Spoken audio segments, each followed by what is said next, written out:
This episode of Middleweight is supported by Pacific Mercantile Company.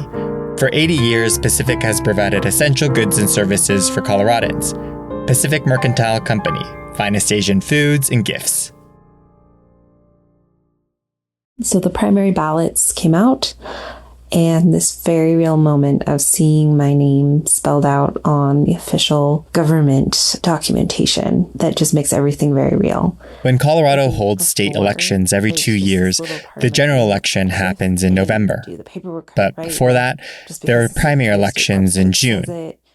Back in June, I asked Alyssa to send me a voice memo when she received her mail-in ballot for the primary. I had this mixed feeling of relief and excitement, but also it's very scary, realizing just how big what I'm trying to do and how much work has already gone in, and we're kind of only at this first mile marker. The general election is going to bring this onslaught of challenges and struggles and some really long, hard nights.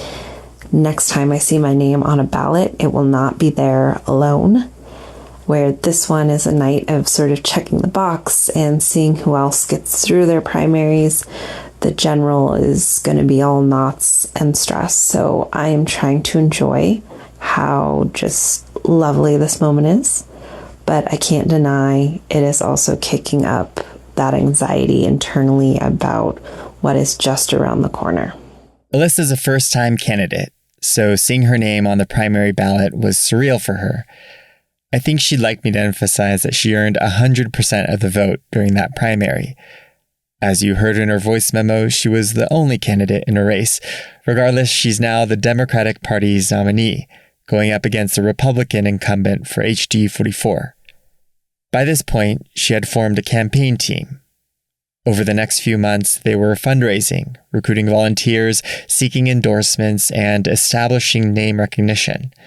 To where now she says that the campaign machine is more or less built. And from September until general ballots get mailed to voters in October and Election Day in November, it's more about getting out the vote. When I started following her campaign and tuning into team calls, I was amazed to see the group of dedicated people who Alyssa surrounded herself with. Meeting volunteers and members of her staff, I learned about how much work it took Alyssa to get to this point. You can uncover her political origin story by going back about 6 years to her work in the city manager's office in Westminster and her subsequent involvement in a U.S. congressional campaign in Denver.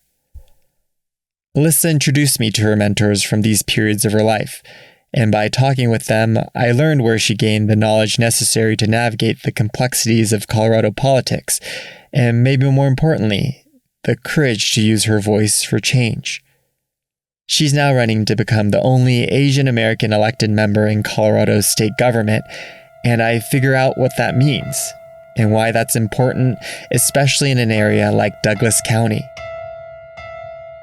Alyssa Nilemo is a fourth-generation Coloradan running for the Colorado House of Representatives, District 44. By narrating her story, I reflect on my own civic duty as an American citizen. Imagine a physics classroom demo on space-time. A heavy object is placed at the center of a stretched-out bedsheet, and as marbles roll across the warped fabric, they follow circular paths around the weight in the middle. What if every part of ourselves was one of these middleweights that attract other bodies in the universe toward us? Welcome to Middleweight, a podcast about the interlacing connections that create communities and cultures. My name is Toshiki Nakashige. This is District 44, Episode 3. You can just feel that she is meant for greater things.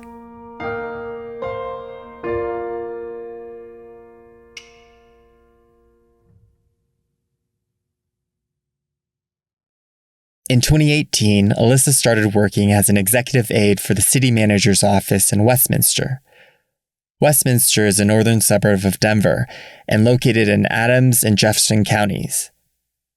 Alyssa was born in Denver and grew up in Jefferson County.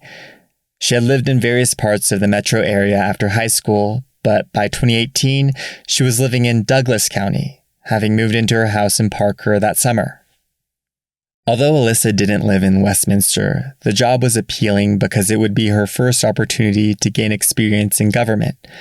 She had various jobs in early childhood education and hospice care throughout her 20s, and she wanted to turn the act of taking care of others into a career. Compared to Douglas County, Westminster is generally less conservative, but Alyssa remembers moments when loud conservative voices impacted the government's ability to carry out certain public-funded programs. I was working in a city manager's office very closely with a council that was experiencing what I think was happening in a lot of places, where it was a pretty moderate, maybe slightly left council, and then something in the community lit some activation on the far right, and the whole council changes. When you're that close, when you were like the direct employee under, you just see this like ripple immediately, and you see projects that you really care about get hemorrhaged, and you see people who you think are absolutely fantastic just run from the job. Alyssa worked in Westminster from 2018 to 2022, which coincided with the 4 years she was a part-time MSU Denver student working on her political science degree. Her executive aide position supplemented her academic coursework by giving her practical experience. She was tasked with working with people who thought differently from her to accomplish shared goals. Alyssa was registered unaffiliated at the time and generally identifies as left-leaning.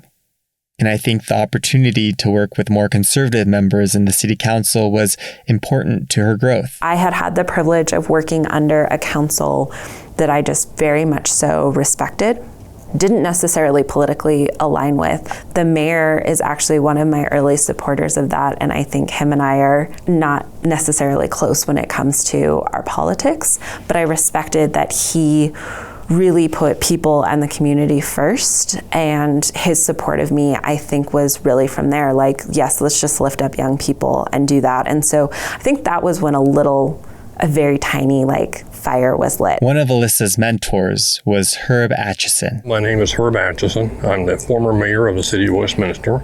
I was involved with the city for 41 years. Throughout 41 years in municipal government, Herb was elected to the city council 3 times and appointed as a commissioner to the city before serving as the mayor from 2013 to 2021. Alyssa worked in the city manager's office during most of Herb's second term as mayor. Currently, I am semi-retired. I am the chairman of what's called the Great Valley District for Scouting America for Colorado.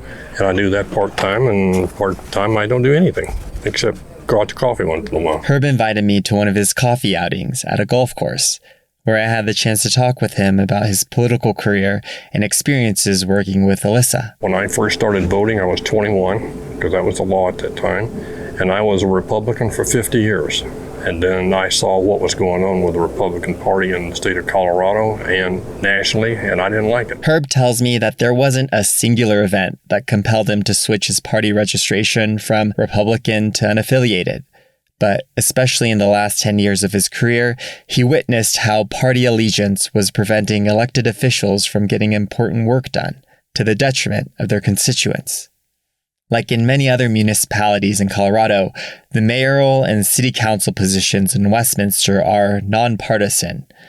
But like I've heard elsewhere, national culture war issues were negatively impacting local politics there. I have always worked as an elected official with both parties and those who were part of neither party, because that's just what local politics is. It has to be including of everyone. A good example, there are no Republican or Democratic potholes. They belong to everybody. To understand how Herb got to know Alyssa, I'll give you a description of the relationships between mayor, city council, and city manager. If you think of the city as a corporation, the mayor and city council are elected members of the company's board of directors. They represent the interests of the shareholders, in this case the citizens, and make the big picture decisions about the direction of the city. On the other hand, the city manager is appointed by the city council, or essentially hired as the company's CEO. This non-elected position is responsible for the day-to-day operations to fulfill the policies outlined by the mayor and city council. The city manager also oversees the city's departments and staff, including individuals like Alyssa, who directly worked for the deputy city manager. As an executive aide, Alyssa occasionally attended meetings with Herb and gained first-hand experience working with legislators. Herb tells me that Alyssa was always eager to learn about the hows and whys of local government. My experience showed me that she was someone who cared about what was going on locally and how municipal elections or state or county, how they affected people.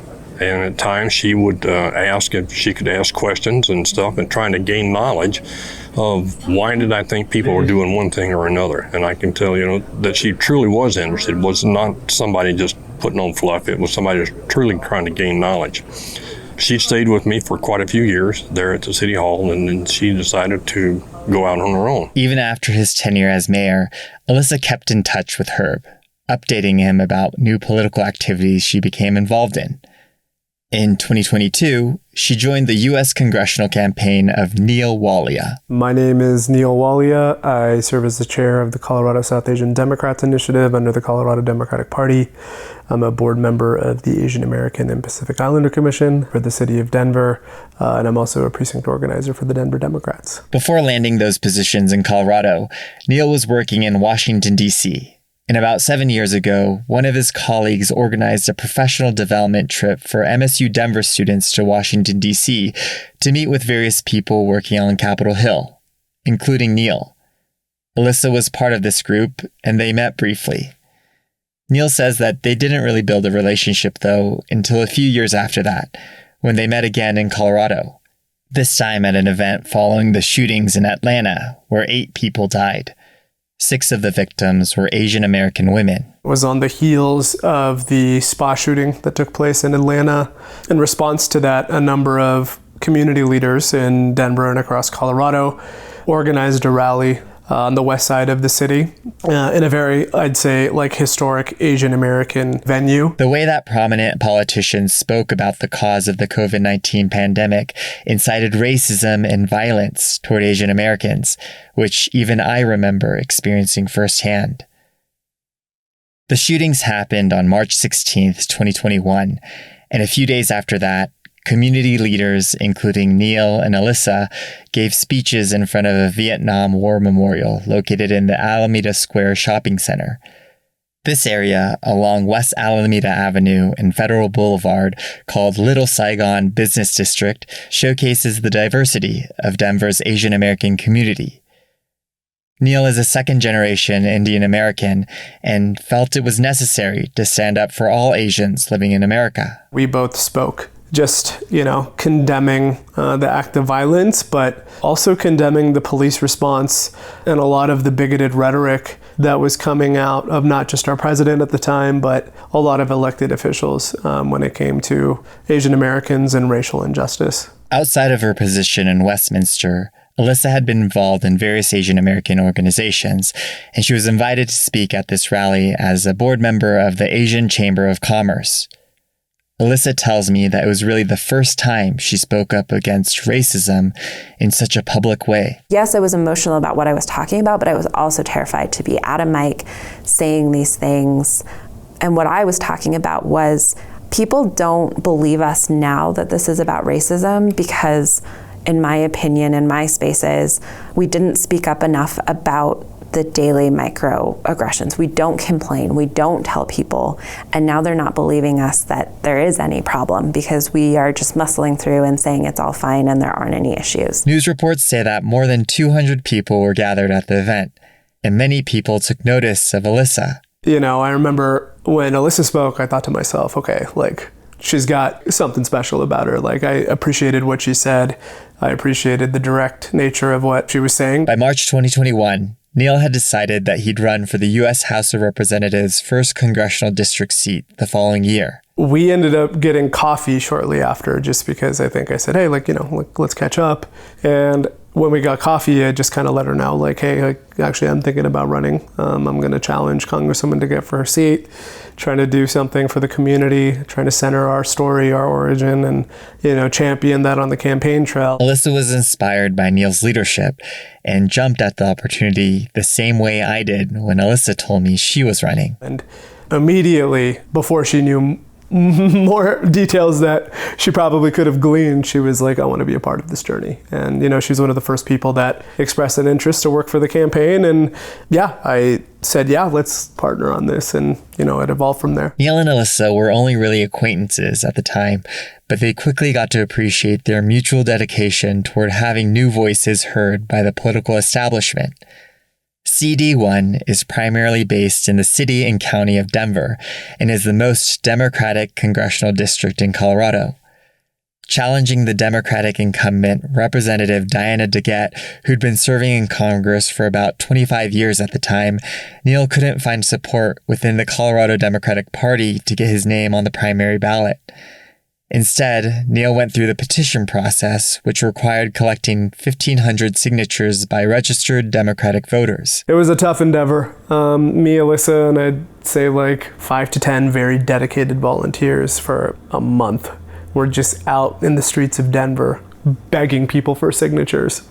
You need 1,500 signatures. We submitted 2,700 because typically the math will tell you that almost 50% might not be qualified, right? Because maybe the address is different, the data they've provided isn't matching up with what's on the system. And so, yeah, it was really, really tough, but, really proud of the fact that we made the ballot with, so few resources and such like a small grassroots kind of team. Neil is proud to have reached one of his big goals, simply getting on the June 2022 Democratic primary ballot. But Neil, as a first-time candidate, and Alyssa, as a political science undergraduate and employee in city politics, were often learning things on the fly. We campaigned and we learned everything on the ground. I mean, we really had no idea. We were learning the paperwork as we were going. I was filing, everything using like Google to double check, am I doing this right? Like, I have no idea. And then by the end of that, we had learned so much, probably more than I've ever learned in any other experience in my life. Under Neil's mentorship, Alyssa held a few roles on his campaign, eventually serving as deputy director. But beyond the organizational skills she could contribute, I think one valuable resource she provided for the campaign was the input of a longtime Denver area politician. I received calls from her periodically saying, hey, this is something that's going on. What are your thoughts? And I went and met with her and the person she was working for, and sat down and just gave them my experience and said, these are my thoughts, but they work for me. They may not work for you. Issues relevant to voters in Denver, Westminster, and Douglas County are so different, so the specific policy positions that Neil fought for aren't that relevant here. But I'll note that Neil was viewed as the more progressive candidate in his primary race, a contrast to the still liberal, but more moderate positions of Diana DeGette. Even though their political leanings are different, I think Herb's willingness to give advice to someone like Neil reflects the more critical message in the story that all of the people involved here, including Alyssa, care more about who they would be representing more than party allegiance. Despite his team's grit and the guidance from mentors like Herb, Neil lost his primary, receiving 18.9% of the vote.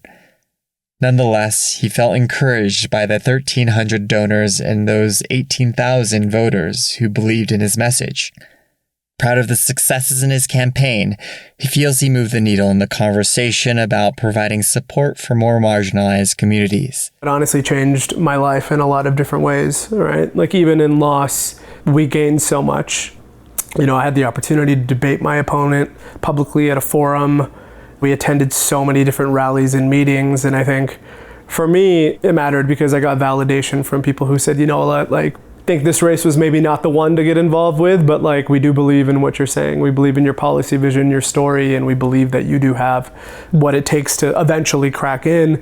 Don't give up. That was a positive affirmation for me. This experience led to Neil now working with the Colorado Democratic Party and to opportunities like serving as the chair of the Colorado South Asian Democrats Initiative. I've been building ever since, and for me, though, the most important outcome has been Alyssa now taking her stand. By the end of that campaign in the summer of 2022, Alyssa was inspired to support other Asian American candidates, perhaps Asian American women candidates running for office. I'm going to get other people to run now. Now I kind of understand what it is. although I was a little biased, there's so many fantastic women in our Asian American community here in Colorado. And I was like, let's go. I'm going to get them to run. We're going to win, like all of these great things. And so I was really pushing that angle. And then conversations started popping up more and more that it was like, well, if you think other people should run, why don't you run? And then one of those conversations popped up that someone figured out I lived in Douglas County, because up to this point I had been really doing everything in the Denver area. And so someone said, oh, you live in Douglas County, but you give all your time to Denver politics? That's like, why? Why aren't you more plugged in at home? Alyssa had lived in Parker for about 6 years at that point, and she started learning about what was going on in Douglas County. She felt passionate about her own community, but as a volunteer or even staff member for a Democratic candidate's campaign, she could remain as registered unaffiliated. But if she ran as a candidate herself, she knew that she'd have to register as a Democrat. I was like, I don't know, running in Douglas County sounds really scary, especially since I'll have to go from unaffiliated to a Dem to run. I don't know how I feel about party politics. I don't know that that's really what I'm looking to do. So I just started having conversations with every single human that I have ever respected or had, and really sitting down and like asking them what they thought and put through. I'll let you know, not every conversation leaned towards you should run. There are definitely some people who I respect a lot and I care a lot about who are like, I don't think you should do this to your life. I think you are too feeling for this side of politics. I think you do care about kindness too much, and I think this is going to chew you up and spit you out. Some people felt that her philosophy of bringing kindness into politics was too idealistic.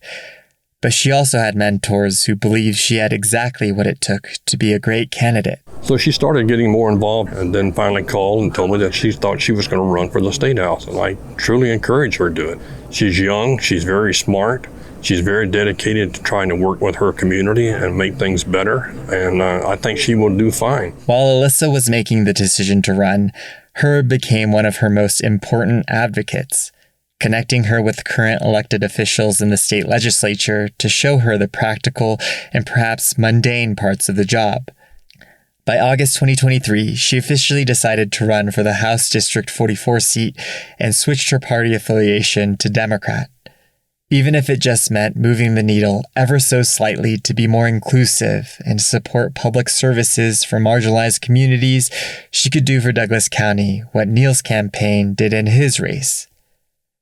Bob Marshall had flipped HD 43 in 2022. And then after the Douglas County School Board elections in November 2023, where 3 less conservative members won their elections, Alyssa felt that she had a real chance of winning. For me, that was the moment where I was like, okay, I'm all in. I'm going to give this absolutely everything I have, and we're going to punch as hard as we possibly can. This episode of Middleweight is supported by Pacific Mercantile Company. When you stand in front of Pacific, you're greeted with a large circular window lined with 2 rows of bright red bricks. The founder of Pacific, George and I, wanted to make a big red circle the focus of the store, not just as a reference to the Japanese flag, but also to symbolize the community. Inai viewed his business as a way for the Denver community to come together as one, his journey to Colorado coming full circle with other Japanese Americans who settled there. More than fresh produce, seafood, and snacks, Pacific provided a warm sense of community and became a central gathering place for everyone. Today in that round window, you'll see flyers for events and activities, and you get a glimpse into how the supermarket continues to support members in the community. See the big red circular window for yourself at 1925 Lawrence Street in downtown Denver. Pacific Mercantile Company, finest Asian foods and gifts.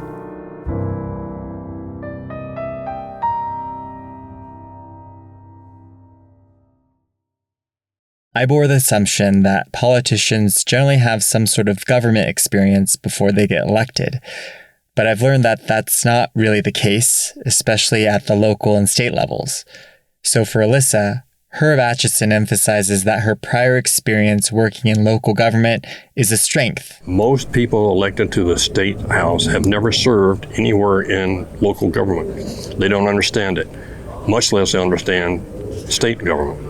But she will come from a point of having experience of working in local government and then being part of it herself, that her constituents will find that she is going to be that much better off serving them than if they go with someone who has no background or experience in government at all. Alyssa's now running for the Colorado House of Representatives with the support of her county's Democratic Party, and I know she's grateful for that. But because it's so easy to become complacent in this space of groupthink, I think one of her responsibilities going into this election is remembering why she entered politics in the first place. The fallacy of what I've seen over the years, and this seems to be getting worse, people after they get in office forget why they ran for office or why they got elected.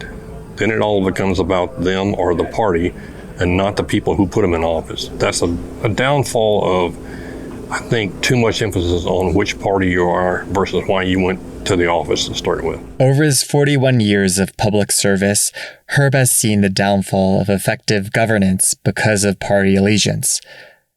Alyssa started out in municipal government, where she worked with nonpartisan elected members, and Herb believes that she has the necessary background to achieve her goal of putting people before politics. Thank you so much for this interview. This was wonderful. Glad to do it. When Alyssa first described Herb to me, she mentioned that he was an unlikely mentor because of how different their political views were. Herb was a lifelong Republican turned unaffiliated, and as an older Caucasian man, he has this traditional politician aura about him. When I met him at the golf course, I recognized him immediately because of his cowboy hat. On the other hand, Neil Walia describes himself as liberal. Despite the apparent differences between Herb and Neil, there was a central theme that was present in their mentorship of Alyssa. It was never about the political party. It was about addressing the needs of the people she would serve. What Alyssa understands, and that what I understand, is you have to meet people where they are. And we have to also be comfortable in having our own individual vision, but then also balancing that with the culture, the vision, and the needs of the districts and the people that we would be representing. Alyssa's time in Westminster was formative in understanding the political landscape of a Denver suburb, and her experience working on Neil's campaign showed her the importance of representation for Asian Americans. Neil's parents immigrated from India to the U.S., where he and his sister were born in Seattle, and his family moved to Colorado when he was 11. Especially during times of heightened xenophobia, like in the aftermath of 9/11, the South Asian American community was important for him to feel a sense of belonging. Attending college and graduate school in Colorado, Neil had been involved in state and national politics throughout his career, but 2022 was the first time he had run for political office himself. He feels that running was important for the visibility of Asian Americans. 4.5% of Colorado is Asian, but the number of Asian American elected officials is far less than that. What I loved was that I think for the first time, people from our community, meaning like the larger Asian American community, were finally able to see somebody from their heritage, their story, someone that they could see themselves in, do this thing that not many Asian Americans unfortunately do in Colorado, right? To give you perspective, we have zero representation in state government. We have zero representation in federal politics here. We have a handful of people in very local positions throughout small municipalities in our state, but there's a big gap in representation. And so that mattered. Educating people like not just Alyssa, but other people and volunteers who are on our team who are from our community so that they could understand how to do this in the future was important to us. And I think both of us, meaning me and Alyssa, understood that no matter what happened as the result, that this was the start of our journey, of our movement to kind of solve this crisis. Neil is passionate about addressing the crisis that there aren't Asian American elected officials in the Colorado state government or in Colorado congressional positions. Beyond symbolism, the absence of Asian Americans in leadership roles has practical consequences. Foremost, there isn't someone who'd personally be invested in allocating resources for these historically marginalized communities. And even if programs to support Asian American Pacific Islander communities did exist, the people who'd benefit from them might not know about them because there isn't someone personally invested in communicating that information to their constituents. Neil views his campaign as part of a broader movement for AAPI leaders to run for office in Colorado, and he continues to champion the needs of these communities. When I asked him if he would run for office again, he smiled. I know how much Alyssa values Herb's and Neil's mentorship during formative stages of her career, and their willingness to chat with me is a reflection of how they've become advocates for her throughout her own political candidacy. So at this point in Alyssa's story, it's January of this year. She announced her intention to run early so she could start fundraising and convince people in the party that she would be a good candidate. But she was still looking for someone to help run her campaign. My name is Paula Smith, and I live here in Highlands Ranch. Alyssa met Paula Smith, who, on top of working a full-time job, is now Alyssa's campaign manager. In addition, I'm a mother of two. I've got a 14-year-old and a 11-year-old. Paula has lived in Douglas County since 2008 and has children who've attended public schools here. So she's witnessed the evolution of the Douglas County School Board. Paula's first venture into political campaigns happened when she was approached by community members who identified her exceptional organizational skills and asked her to become a campaign manager for Brad Geiger, one of the 3 school board members who eventually won their elections in 2023. Although it was a lot of work, she credits the campaign's success to people who are highly invested in ensuring that Douglas County public schools stay accessible to all students.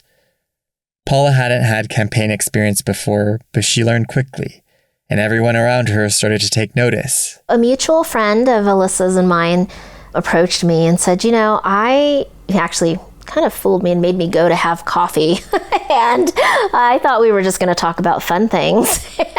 Because, you got to remember, I was still basking in the glory of relaxation. That winter, after the adrenaline high of Brad's win, she was happy to be able to spend more time with her family and catch up with friends. So I went and had coffee, and they were like, okay, so, it's great catching up, but really what I have you here for is because I met this wonderful candidate who's running for House District 44. And I just think he would be a fantastic campaign manager for her. But, definitely why don't you meet her and kind of see what you think? By then, Alyssa had been expressing interest in the HD 44 election for a few months. And by canvassing for school board candidates and showing commitment to public education in Douglas County, she was making a name for herself. Paula loved getting involved with the community, but she also loves being a mom. The election took a lot of time away from her kids and husband, and even though she was curious to learn more about Alyssa, she had second thoughts. When Paula asked her family whether it would be okay to pursue this new opportunity, her children asked her to promise them certain things. One of them was attending as many soccer games as she could. Her husband initially discouraged her from joining the campaign because of the time commitment, but upon reflection, he understood how much getting involved in the community meant for Paula, and he knew that her work could impact their children's futures. Dan came back to me, my husband, was like, I actually fully support you. I think this is for a good cause, and I'm very proud of the work that you did with the school board. And I think your organization skills that you bring to this is a niche that lends your specific skill set into campaign management. So I'll suck it up and support you through this because I think it's wonderful. You can probably tell by this point that Paula is the type of person to weigh all the options before making decisions. So yes, she had the blessing of her family, and she had heard high praises regarding Alyssa, but she needed to meet her in person. Fast forward, I think it was just a couple of weeks, I sat down with Alyssa. I mean, anybody who's ever met Alyssa, you can just feel that she is meant for greater things. Her aura that she has around her, the calmness that she has, her level-headedness, she's very mature. I mean, it just spoke so much to me. And I said, you know what? We need people like her up in an area where they're making laws for the rest of us that aren't just looking at things from one angle, because she looks at things from many angles, but they're not just looking to forward her, she's not looking to forward her own political career. She's not looking to do anything more but to make right what her current representative in the House District 44 is not doing. Before I go any further, I want to underscore here that I'm not trying to portray Alyssa's opponent, Anthony Hartsook, like he's a terrible politician. Alyssa doesn't feel that way, nor does anyone on her team. But to highlight what former Westminster Mayor Herb Atchison said earlier, that he's seen politicians forget why they got into politics in the first place, I think it applies in this particular situation. I think some of the words she used to me at the time was, when he ran on this, I'm a moderate. And she was like, I was just so disappointed because I went and I saw him, I think at one of his town halls, I think she said, and I saw how he was being used as a puppet by the extreme county GOPers. So where he might have had good intentions when he came in, he is unable to keep them because he's a puppet. And so he's no longer looking after what Parker needs, right? He's looking after what his party needs. When she was telling me that, I was like, wow, just the fact that she was saying that she didn't have a problem with the guy initially told me that it didn't matter what his political affiliation was. It mattered at what was within his heart and what he was going to do for the people. And when she could see that change, that disheartened her. So it wasn't the political party, it was the person. And that's what we all need to get to. We all need to start stepping away from the political parties, because the reality is we're all tools of the political party, right? We really need to be looking after the people, because whether you agree with every person that's out there, we never have all agreed with each other. But somewhere along the way, we've decided there is a black and white line. You agree with me or you don't. And if you don't, you're on this line. And if you do, then we can be friends. And we're never going to heal what we need to if we don't have representation in the House that can represent that. So that's why I decided to represent Alyssa. Paula says that she probably took a day or two to get back to Alyssa, but it was an easy decision to be a part of her campaign. Paula told me that she's a registered Democrat, and although her opinion of the Republican Party has declined over the past several years, she didn't become Alyssa's campaign manager because of her party affiliation. She became Alyssa's campaign manager because of Alyssa. A lot of what Anthony Hartsook has accomplished as a representative for HT44 is public information, but to do my due diligence, I asked political experts outside of Alyssa's campaign to tell me more about the Republican incumbent in her race. This is political consultant Logan Davis. Hartsook has been in the job for one term, just less than 2 years at this point. It has not made a huge impression. A lot of that isn't his fault, admittedly, right? Like, he arrived in a chamber where the Republicans had 19 of 65 seats. Democrats have a supermajority in the Colorado House of Representatives, so even though they have some sway in public opinion, Republicans have difficulty getting any sort of legislation that's viewed as partisan passed. And the leadership in that caucus is not made up of the moderates. The assistant minority leader of the Colorado House Republicans is a member of the Proud Boys. They are a very radical group, and when you have folks like Hartsook, who, I've looked at the bills he sponsored, and they all seem a little bit more business-oriented, etc., and that's all well and good, but when you only have 19 people, and then a majority of those 19 people are more interested in talking about QAnon and conspiracy theories than doing your, let's cut taxes for the rich stuff, you can't even get those things done. I think there are much, much more objectionable people in the House than Hartsook, but he's kind of doubly damned in that he's in a minority, and then he's in a minority within that minority within the chamber. And unfortunately, that leaves the people of that district without a particularly effective voice. Again, not through any particular fault of his own, but it is what it is. And right now, HT44 is represented by somebody in the House who effectively cannot do anything for them. Anthony Hartsook won the 2022 general election by 17 points and won his 2024 primary unopposed. So there's certainly support for him in House District 44. However, I think it's important to examine what he's done as an elected official. and it appears that he prioritized party allegiance over the needs of his constituents. One of these needs is more funding for public schools, which is an issue that Paula is passionate about. But there's also a very personal reason that Alyssa's story resonated with her. I continue talking with Paula after this break. This episode of Middleweight is supported by Pacific Mercantile Company. The COVID-19 pandemic was scary and uncertain, but one thing that downtown Denver residents could rely on was Pacific. As an essential business, the grocery store was open, providing nourishment for the community.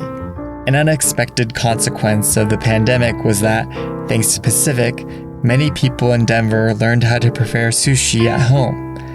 Pacific offers high-quality rice, vinegar, and fresh fish, all the ingredients for lovers of Japanese cuisine to make sushi. The staff behind the seafood counter at Pacific are experts at preparing cuts of fish for customers. My dad is a sushi chef, and because Colorado is a landlocked state, I was skeptical about the quality of seafood. But I've tried it myself, and I can say that Pacific gets my approval. If you're a home cook in Denver looking to expand your repertoire, stop by Pacific to explore the joy of making sushi in your own kitchen. Pacific Mercantile Company, finest Asian foods and gifts. When Alyssa Nilemo introduced me to her campaign manager, Paula Smith, by email, I'd assumed by her name that she was white. So when I met Paula over Zoom the first time a couple months ago and saw that she was phenotypically Asian, I guess you could say that I was pleasantly surprised. I made the assumption that she's Asian, probably second-generation Asian American because of her American accent, and because when I told her where I was raised, she mentioned growing up in Texas, too. Smith must be the surname of her husband, who's probably white. I was mostly correct, and only learned the details of Paula's background when I asked her that awkward question. So, what kind of Asian are you? I was born in Korea back in the 70s, mid-70s. My parents, my adoptive parents, came over from Japan. They were stationed in Okinawa, so my dad was in the Air Force at the time. Both of my adoptive parents were white. They were both Caucasian. And so when my parents divorced, my mom grew up in Texas and brought me back to Texas, to New Braunfels, Texas, which is kind of in the hill country, near Austin, but not like Austin. Not liberal like Austin is. So I ended up growing up in this very rural part of Texas. I had many people speak very loudly to me for a long time, even though my first language was English. They see me, think, oh, you must not speak English, so I'm going to speak loudly to you. I always thought that was really funny. Back then, it was kind of still shocking to see, I think, a little Asian girl with a white mom, right? And so there was a lot of confusion around, wait, is that your mom? I think to this day, Paula doesn't have a strong sense of Korean American or Asian American identity because of her adoptive upbringing. But she's aware that her appearance has impacted social interactions she's had.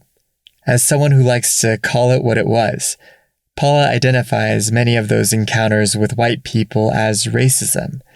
She didn't have the language back then, but now with children who look Asian like her, she teaches them about racism. I had a lovely childhood, though. It was fine, but when I see my children encounter racism, because it still exists, I am able to have more intelligent conversations around it and say, no, you don't have to accept it. You can say, I don't like the way that makes me feel when you treat me like this. When she met Alyssa, a Japanese American who was running in a county that's about 85% white, Paula realized how important it would be for her children to see someone like Alyssa in a position of leadership. When Alyssa and I sat down to speak and she was talking specifically about representation, I was like, oh yeah. Yes, you're absolutely right. There should be representation. We should be able to look across the board and say we are represented, no matter whether you're women, you're Asian, you're Jewish, people who are making the laws we should be able to see that people represent us. And the fact that we don't have that representation, I mean, it's not like we don't exist here, you know? Why don't we have people who can represent us, who can understand? You don't understand until you go through the systematic racism. I mean, the reason people don't understand is because it's systematic. It's built into the system. Nobody realizes that you're being discriminated against, even at a soft level, unless you have lived through it.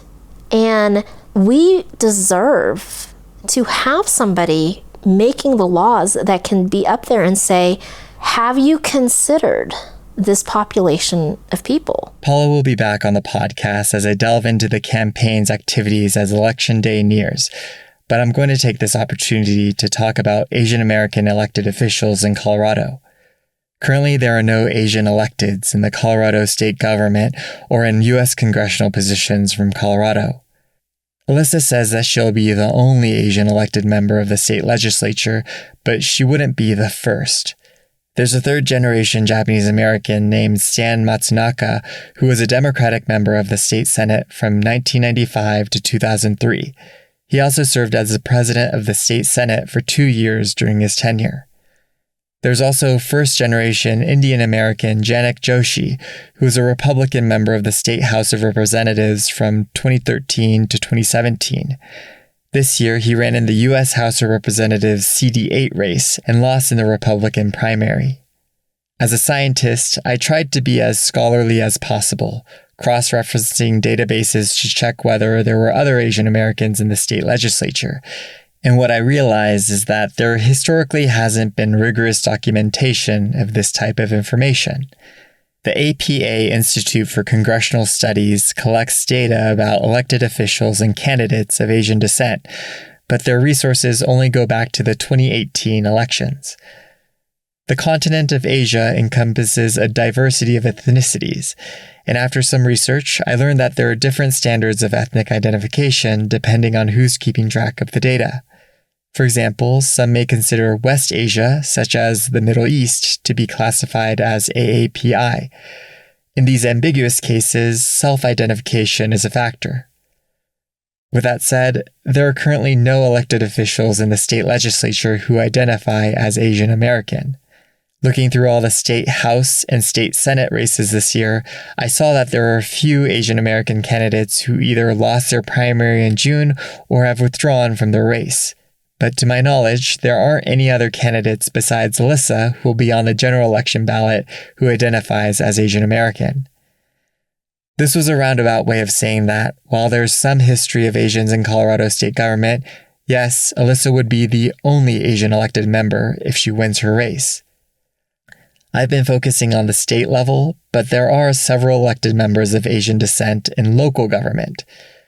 Although he's not part of Alyssa's campaign, I thought it was important to include the voice of at least one of those elected officials. My name is JD Monguette. I live in Lafayette, Colorado. Lafayette is a city northwest of Denver located in Boulder County.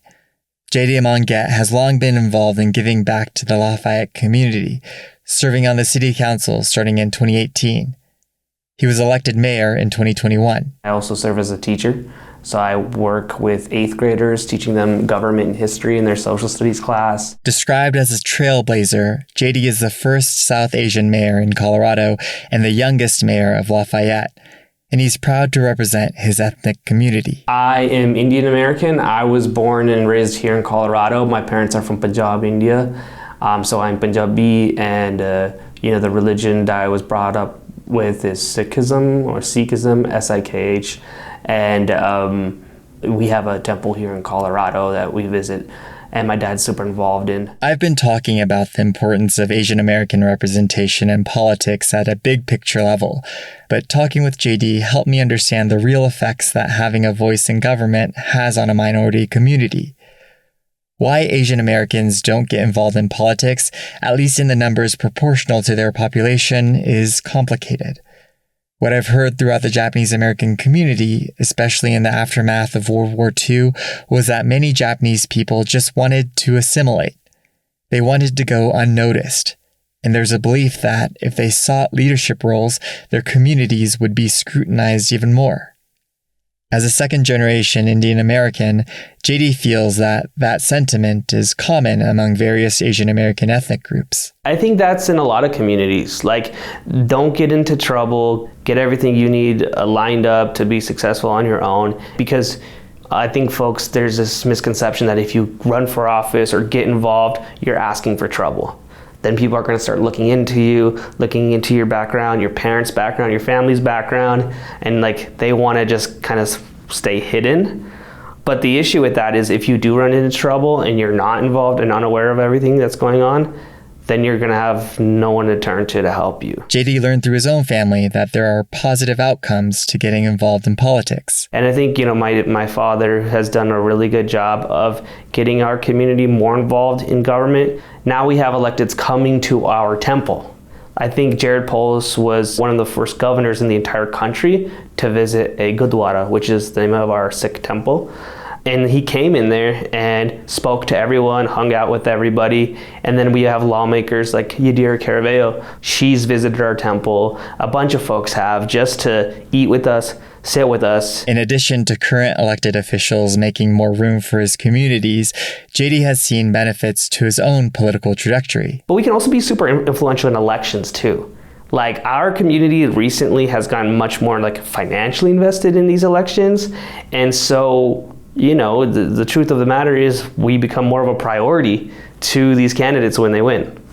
And I'm not going to complain about that. JD attributes his start in politics to mentors who had a vision for the future of the South Asian community.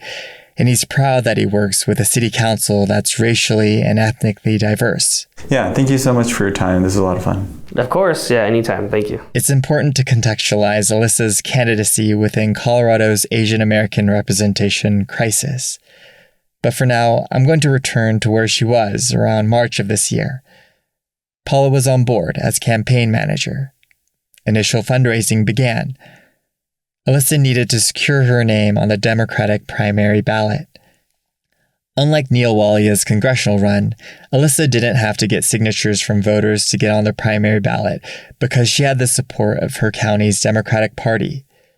Instead, she went through what's called the Assembly Designation process. It's a meeting that was over Zoom. Everyone breaks down into their house districts. The precinct organizers and the executive committee members for my house district all get to vote. They voted and said, yes, let's put Alyssa Nilemo on. The way she describes this chapter of her campaign makes it sound like some underground operation, but it's really the official political process. You go fill out paperwork that tells the Secretary of State that the party did that. It gets certified by the party. We did that in the back room of a restaurant, so it was exciting. All the candidates who had gotten nominated came together. It was really late. We all filled out our paperwork together, and then the party submits it. And then you appear on the Secretary of State's website that says, all right, these are the candidates. You watch that happen for the other side so you know who your competition is. After that, as the official Democratic candidate, she ramped up fundraising efforts, and then June came. Here in Colorado, we're really, really lucky. We have an amazing mail-in ballot voting system. So the ballot arrives in my mail, and I open it up, and there's my name. Primary was really fun because it's just my name, so you just watch all the votes come in for you and you get 100% of the vote and you go, wow, I really rocked that. That was so easy. I think up to that point, you're speed walking. You're trying to save your energy, and it's this speed walk, and then the primary hits and passes, and that's kind of the mile marker that tells you all right, start jogging. This is your moment to start pushing. So Alyssa and her campaign team did just that. They started pushing. Alyssa's campaign has gone through many phases, and now with dedicated staff, donations, endorsements, and a team of volunteers running various events every weekend, she's in the final stretch before general election mail-in ballots are sent to voters in October. Tracing a line from her position in the city of Westminster, you could say that Alyssa's journey to become a politician started in 2018. But the worldview that informs her approach to politics, I believe it originated way before she started working with leaders like Herb Atchison. I've said over and over again that Alyssa is a fourth-generation Coloradan, and I'll say one more time that she's a fourth-generation Japanese American. She grew up in the Japanese American community here in Colorado. I've had the privilege of getting to know various Japanese American communities in different states. And this one, the Denver area Japanese American community that I've come to know and love in the past 2 months, is special. Because of the history of Japanese Americans settling here in the early 1900s, because of Governor Ralph Carr, because of the caravan, because of Amachi, because of Sakura Square. The Japanese American community in Colorado is intertwined and has developed its own culture. Alyssa's political outlook was influenced by this multifaceted community, I think in ways she even hasn't fully realized. I explore the Japanese American community of Colorado next time on Middleweight District 44. When he was here last year, he saw the water tower and he just started crying. That builds that compassion where you realize, we all have the same blood running through our veins, we breathe the same air. It's just we have differences in how we solve these different issues. The effort was for the kids to become educated and have a choice to do whatever they wanted to do for their own futures. Middleweight is produced by me, Toshiki Nakashige. The art for the podcast was created by Yoko Takahashi. Music was composed by Tim Greer and performed by Steve Denny and Gary Tsujimoto. For more information about the podcast, please visit middleweightpodcast.com and subscribe to the show wherever you listen to podcasts. My name is Toshiki Nakashige. Thanks for listening.